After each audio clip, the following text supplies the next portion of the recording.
Яруу найрагч Нагаан буугийн шүлэг хөгжим зохиолч Чулуун сүхийн хөгжим нутгаа зорилоо дуучин дүн дэмбэрлийн мөнх талай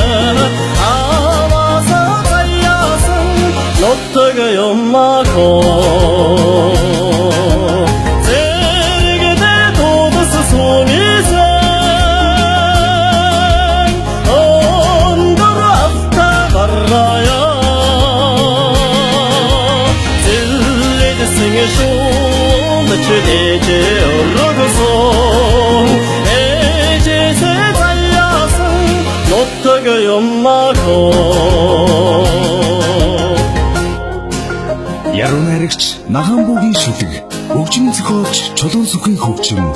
нутгаа зорилоо дуучин дүн дэмбэрлийн мөнх талай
간다고